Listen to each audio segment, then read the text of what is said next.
Welcome to Shiny Colors Final Classes, everyone. This is Rashmi here, and today we are going to make one portrait, and this is a pastel portrait. So let's start. I have drawn it with the pastel only. The pastel is brownish or orangish.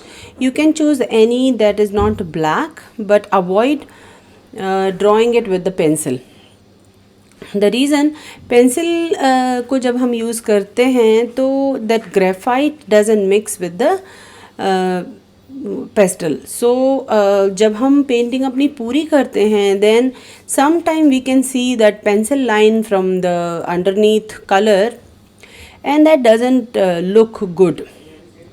तो यहाँ पे मैंने pastel से ही draw किया है and then at the same time I am applying the light and dark tone at the same time wherever it is.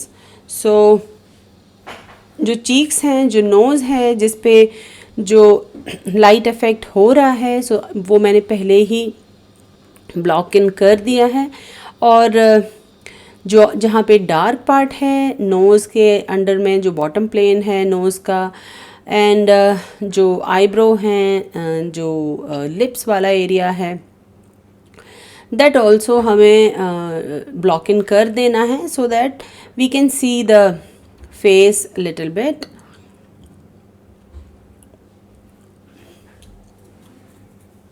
See the face little bit means we can see the form of the face little bit, है ना, कि हमें जो form है face का, जो shape है, similarity है, वो दिख रहा है या नहीं दिख रहा है. So here यहाँ पे मैंने डार्क अंबर कलर लिया है नोज़ के नीचे वाला पार्ट शेड करने के लिए और चिन के पास वाला जो एरिया है डार्क डेप्थ देने के लिए उस एरिया को मैंने डार्क से किया है. फेस पे बिकॉज़ बच्चे का फेस है मैंने रेड और पिंक ज़्यादा यूज़ किया है क्योंकि तभी लाइवलीनेस क्यूटनेस और जो एक बच्चे का टेक्सचर होता है फेस का वो हमें दिखाई देता है. So that also we have to see and do work accordingly. तो एक चीज़ और लाइक जो मैं करती हूँ I am not sure if you do that for pastel because मैं अवॉइड करती हूँ हाथ से या ब्रश से ब्लेंड करना. मैं उसी पेस्टल स्टिक से ही ब्लेंड करती हूँ. That actually gives a very rich look because जब हम हाथ से या ब्रश से स्प्रेड करते हैं तो kind of we take off the colour that we have already applied. तो एट द एंड जब पेपर जब हम पोर्ट्रेट ख़त्म करते हैं तो हमें लगता है कि जो हमारा जो फेस है या जो हमारा आर्ट वर्क है वो काफ़ी ड्राई है and the color is not there properly. So we have to use the proper color to give a rich look, to give a smooth effect also. So you see I'm applying and I'm rubbing it with the color only. When it is light I'm rubbing with light color, when it is dark I'm rubbing it with the dark color, and I'm not using any brush any paper stamp to blend it to get the smoothness. Automatically it comes if you apply the correct tone. So the correct tone application is very important, especially when you do it with the color, because when you use charcoal or pencil you have to use only one tone, but here you have to use multiple tone to get that liveliness in the portrait.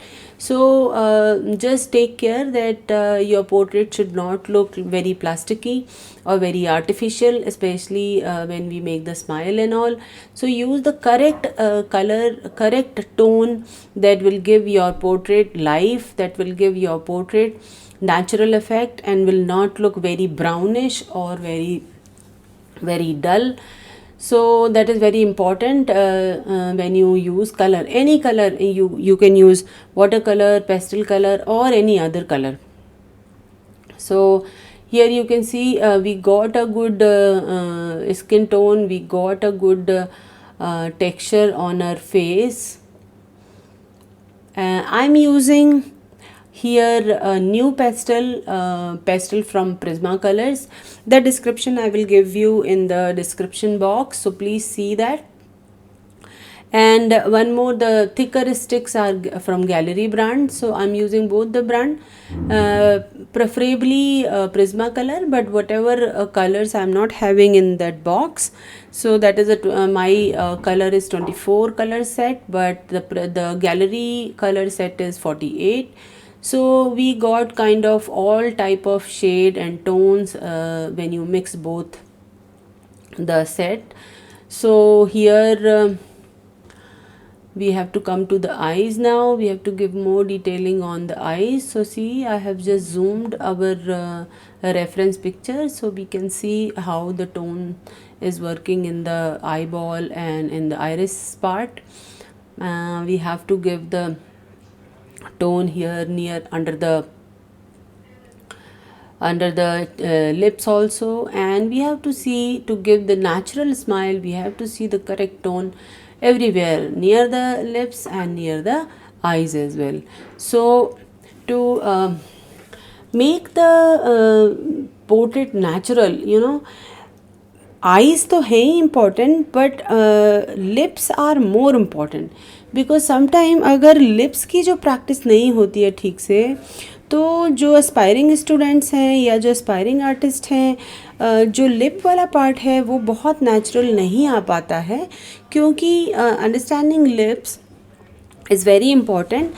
The reason lip is the only feature in our face that moves. We talk with the lips, we smile, we become sad, or we give many expression with the lips only. So we have to study lips very nicely, properly, correct way to give the portrait a natural look. Otherwise sometime that smile also looks very artificial, sometime that looks like it has some other type of emotion that is not there in the reference picture. So to achieve that, to get that, so that we can get first thing the similar picture, similar portrait from the reference picture. Again the other thing, it should not look natural also. Sometimes it will give you the similarity, but the natural look sometimes miss out हो जाता है. So we have to take care both the things कि similar तो दिखे ही, साथ में natural भी दिखे, और उसमें कोई आर्टिफिशियलिटी ना दिखे. इसलिए हमें कंस्ट्रक्शन पे बहुत ज़्यादा फोकस करना है. कंस्ट्रक्शन के साथ साथ जब हम कलर यूज़ करते हैं, सो हमें टोन पे भी बहुत ध्यान रखना है. So we have to use the tone as well.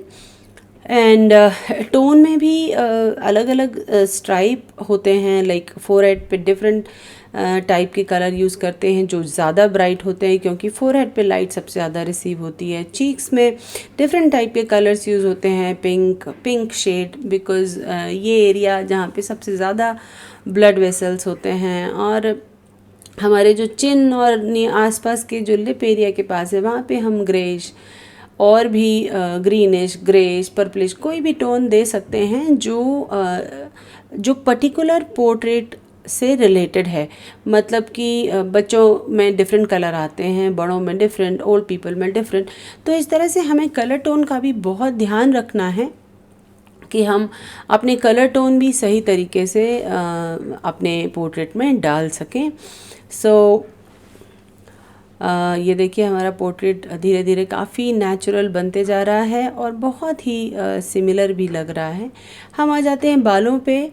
बालों को भी बनाना उतना ही इम्पोर्टेंट है, क्योंकि बालों में भी फॉर्म होता है. आई मीन बालों का जो टेक्सचर है, कभी कभी जो बडिंग आर्टिस्ट हैं या एस्पायरिंग स्टूडेंट हैं, एस्पायरिंग आर्टिस्ट हैं, वो एक एक करके बाल बनाते हैं. उसकी वजह से भी कभी कभी हमारे जो बाल हैं वो नेचुरल नहीं हो पाते हैं.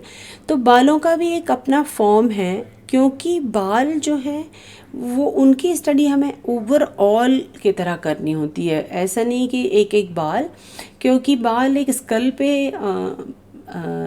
होते हैं, और स्कल का एक जो एक फॉर्म है उसकी भी हमें स्टडी प्रॉपरली करनी होती है, तो जो शाइन या डेप्थ पार्ट दिखता है वो according to the shape of the skull होता है। उन चीज़ों का भी हमें बहुत ध्यान रखना होता है जब हम नेचुरल पोर्ट्रेट बनाते हैं।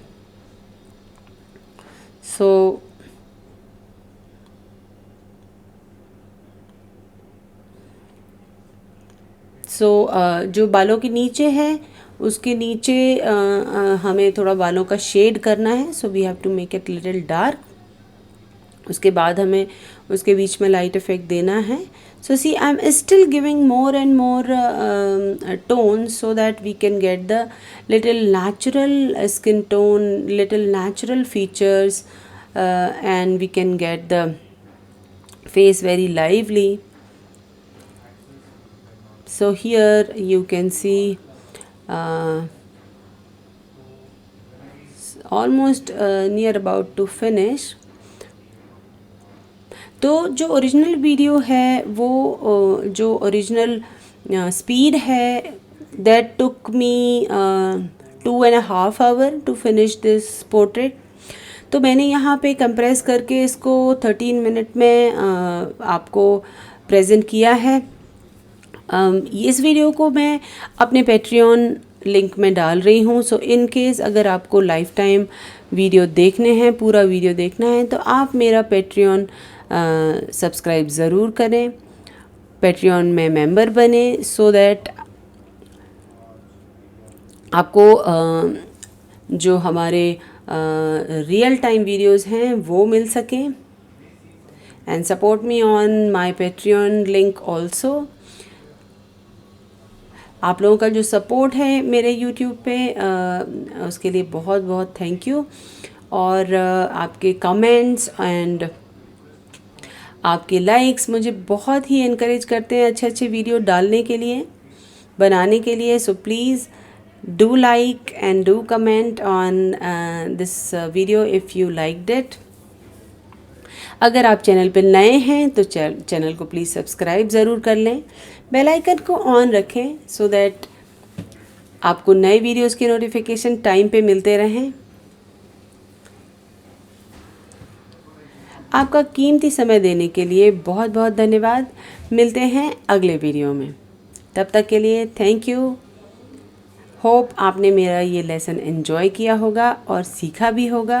वीडियोस बनाने के लिए हम सभी बहुत मेहनत करते हैं, तो आपसे बस एक लाइक और एक कमेंट और सब्सक्रिप्शन की रिक्वेस्ट हमेशा रहती है। थैंक यू फ्रेंड्स, मिलते हैं अगले वीडियो में।